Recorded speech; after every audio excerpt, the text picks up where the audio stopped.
मन की आवाज़ प्रतिज्ञा के आने वाले एपिसोड का भी ट्विस्ट और धमाकेदार होने वाले हैं। साथ ही साथ कहानी में आ चुका है एक नया मोड़।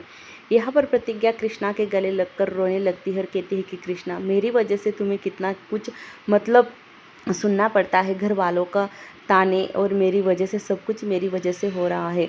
तुम कितना कुछ करते हो मेरे लिए कृष्णा, और मेरे वजह से ही तुम्हें हमेशा ही डांट पड़ती है घर वालों से और तुम्हें ही सुनना पड़ता है। कृष्णा कहता है कि चुप हो जाओ, तुम्हें पता है ना, तुम्हारी आंखों से ये गिरते हुए आंसू मुझे बिल्कुल भी पसंद नहीं आते। फिर तुम काहे बार बार रोती हो? तुम तो मेरी सोना हो, मेरे बाबू हो। तभी प्रतिज्ञा कहती है कि ये बाबू क्या है, अब कौन से नया नाम से मुझे पुकारोगे? तभी यहाँ पर कृष्णा कहते हैं कि मुझे घर में क्या बुलाते हैं सब लोग, बाबा। तो बाबू की बाबू हुई ना। तभी प्रतिज्ञा के चेहरे पर मुस्कुराहट आती है और कृष्णा उसे हंसाने की कोशिश करता है, कि कहता है कि अब से तुम रोना मत। तभी यहाँ पर दूसरी तरफ केसर अपने रूम में बैठी होती है। तभी यहाँ पर शक्ति आता है। शक्ति यहाँ पर केसर से मीठी मीठी बातें करता है और कहता है कि जो हुआ सो हुआ, पर अब तुम सो जाओ, अब मुझे बाहर जाना है। केसर कहती है कि तुम कहाँ पर जा रहे हो, क्या कहीं ज़रूरी काम है? तभी यहाँ पर शक्ति कहता है कि हाँ, ज़रूरी काम है, मैं बस खाना पीना खाकर वापस आ जाऊँगा, तुम सो जाना और मेरी चिंता मत करना और ना ही मेरी राह देखना। यहाँ पर शक्ति बाहर जा रहा होता है। यहाँ पर कृष्णा के लिए प्रतिज्ञा दूध गर्म कर रही होती है किचन में रात को। तभी यहाँ पर प्रतिज्ञा को यही लगता है कि कहीं केसर दीदी के साथ कुछ किया तो नहीं शक्ति भैया ने, इस वक्त बाहर जा रहे हैं। तो यहाँ पर प्रतिज्ञा केसर के रूम में भागकर आती है और देखती है कि केसर दीदी बिल्कुल ठीक है। वो पूछती है, केसर दीदी क्या आप बिल्कुल ठीक हो? तभी केसर कहती है कि हाँ प्रतिज्ञा, मैं बिल्कुल ठीक हूँ, तुम इतनी घबराई क्यों हो? तभी प्रतिज्ञा बताती है कि अभी अभी शक्ति भैया बाहर गए हैं ना, इसी वजह से। तभी यहाँ पर जो केसर होती है वो झूठ बोलती, कहती है कि मेरी दवाई ख़त्म हो गई थी, इसी वजह से वो लाने गए हैं। और हाँ प्रतिज्ञा, तुम्हें चिंता करने की कोई ज़रूरत नहीं है, अब वो बिल्कुल बदल चुके हैं। अब यहाँ पर प्रतिज्ञा कहती है कि हाँ दीदी, पर आपको भी अपना ख्याल रखना चाहिए। तभी यहाँ से प्रतिज्ञा चली जाती है अपने रूम में। कृष्णा प्रतिज्ञा का इंतज़ार कर रहा होता है कि प्रतिज्ञा कब आएगी।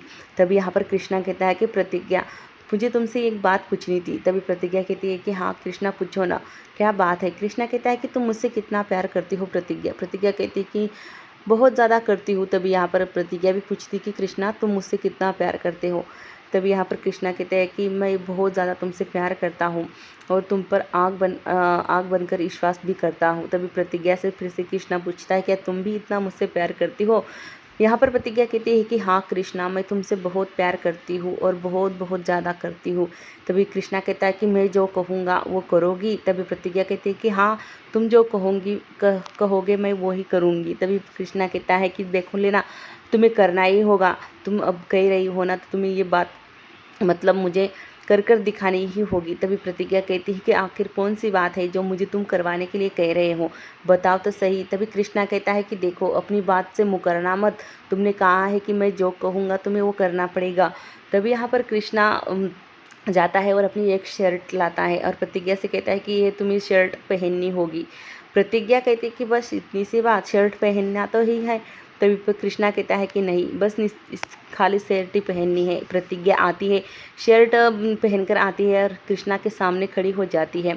तभी कृष्णा देखता है कि प्रतिज्ञा अपनी आंखें नहीं खोल रही है और वो मतलब यहाँ पर कृष्णा जो होता है उसकी आंख पर जो होता है वो बारीक शॉल डाल देता है और प्रतिज्ञा से कहता है कि हाँ मैं तुमसे बहुत प्यार करता हूँ। यहाँ पर प्रतिज्ञा और कृष्णा एक दूसरे की तरफ देखते हैं। वही दूसरी तरफ अब सुबह सुबह ही कोमल का यहाँ पर मीठा खट्टा खाने का दिल करता है, खट्टा और चटपटा। वह कहती आती है और कहती है कि सासू अम्मा, मुझे आज बहुत खट्टा और चटपटा खाने का दिल कर रहा है, क्या आप मेरे लिए बना दोगी? तभी यहाँ पर कोमल को जो बारीक बारीक चक्कर आने लगते हैं और वो उसे उल्टी जैसे भी होता है। यहाँ पर प्रतिज्ञा की मम्मी पूछती भी है कि क्या हुआ बेटा, तुम्हें चक्कर आ रहे हैं? तभी यहाँ पर कोमल जो होती है किचन में भागकर जाती है और उधर से मतलब कहती है कि नहीं, मैं बिल्कुल ठीक हूँ, आप मेरी चिंता मत करो। और वो सबके सब कोमल की तरफ देखने लगते हैं। तभी यहाँ पर आरुषि उसे संभालते और कहते हैं कि भाभी, आप ऐसे क्यों कर रहे हो, आपको कुछ हो रहा है क्या? तभी यहाँ पर कोमल कहती है कि नहीं, थोड़ा सा सर घूम रहा है, बस थोड़ी ज़्यादा बात नहीं है। कोमल यहाँ से भाग जाती है और सीधे किचन में जाती है।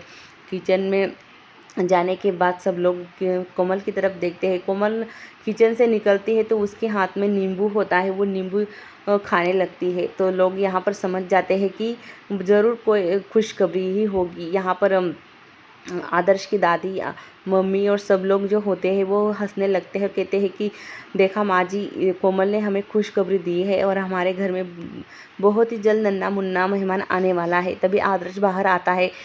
आरुषि कहती है कि बधाई हो भैया, आपको बहुत सारी बधाई हो। आदर्श कहता है कि फिर किस बात की बधाई दे रहे हो, तुम्हारी शादी फिक्स हो गई इसी वजह से बधाई दे रही। तभी आरुषि कहती नहीं भैया, मैं बुआ बनने वाली हूँ। तभी सबके सब आदर्श को बधाई देते हैं। आदर्श एकदम से चौंक जाता है कि ऐसा कुछ हुआ ही नहीं, तो खुशखबरी कहाँ से आएगी। वो कोमल के पास आता है और कहता है कि कोमल तुमने क्या मतलब नाटक लगा कर रखा है। कोमल कहती है कि मैं क्या करूँ, मेरा मतलब ये खाने का मन कर रहा है खट्टा मीठा, तो मैं क्या करूं, और मुझे तो पति ऐसा मिला है, बुड्ढा मिला है। तभी वो ना आदर्श के सामने डांस करने लगती है गाने पर। आदर्श कहता है कि कोमल मुझे जाने दो, मुझे ऑफिस के लिए देर हो रही है और तुम यहाँ पर मेरे सामने नाच गाना कर रही हो। वही दूसरी तरफ शक्ति बहुत सारे पंडितों को बुलाकर लाता है और घर में एक हवन रखा होता है। तभी ठाकुर सज्जन सिंह कहता है कि देखो पंडित जी, जल्दी जल्दी हवन की तैयारियां करो, क्योंकि हमारे घर पे एक बहुत बड़ी बुरी साया मंडरा रहा है, बहुत बड़ी मुसीबत आ चुकी है हमारे घर में। ना जाने कहाँ से ये ग्रहण लग गया है हमारे घर में। तभी यहाँ पर ऐसी पूजा करो कि ये ग्रहण और ये बुरी साया जो भी है हमारे घर पे लगी हुई वो सारी निकल जाए। प्रतिज्ञा ये सुन रही होती है, क्योंकि प्रतिज्ञा को पता है कि ये मतलब वो प्रतिज्ञा को देखकर ही बोल रहे हैं। तभी ठकुराइन कहती है कि हमारे घर में जो ग्रह लगा है ना, अशांति फैला हुआ है ना पंडित जी, वो दूर करना है हमें। हमारे घर में मतलब मुसीबत पे मुसीबत ही आई जा रही है और ये मुसीबत को हमें यहाँ घर से निकालना है। तभी यहाँ पर सबके सब जो लोग होते हैं वो पूजा में बैठते हैं। तभी यहाँ पर कृष्णा भी पूजा में बैठता है। कृष्णा प्रतिज्ञा को बुलाता है कि प्रतिज्ञा तुम वहाँ पर क्यों खड़ी हो, आओ मेरे पास बैठो पूजा में। तभी यहाँ पर ठकुराइन कहती है कि ये निर्लज्ज, कहाँ पर बैठने वाली हो तुम, यहाँ पर तुम्हें जगह नहीं है बैठने के लिए, जाओ यहाँ से। और तुम, ये पूजा तुम्हारे लिए नहीं रखी गई है, सिर्फ इस परिवार के लिए रखी गई है और तुम इस परिवार की नहीं हो। तभी यहाँ पर प्रतिज्ञा देखने लगती है कि ये लोग क्या कह रहे हैं। दादी को गुस्सा भी आता है ठकुराइन पर कि चुप हो जा।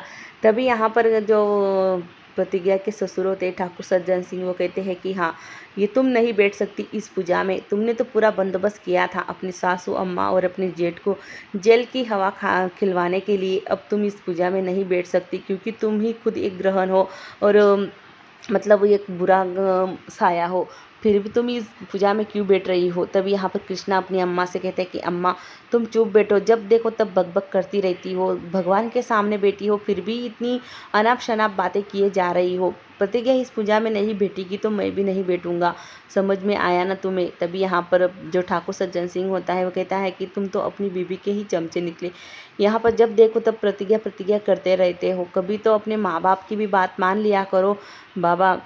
कृष्णा कहता है कि नहीं बाबूजी, ये पूजा तो मेरे लिए अधूरी ही होगी, जब तक प्रतिज्ञा मेरे साथ पूजा में नहीं बैठेगी ये पूजा तो अधूरी ही रहेगी ना। तभी प्रतिज्ञा कृष्णा से कहते हैं कि कृष्णा, ऐसी पूजा से उठा नहीं जाता, तुम बैठ जाओ पूजा में, मैं तुम्हारे पीछे ही खड़ी हूँ। पर कृष्णा कहता है कि नहीं प्रतिज्ञा, जब मैंने तुम्हारे साथ 7 फेरे लिए थे तब तुम्हें वचन दिया था, तो मैंने हर पल तुम्हारा साथ निभाऊंगा, फिर अकेला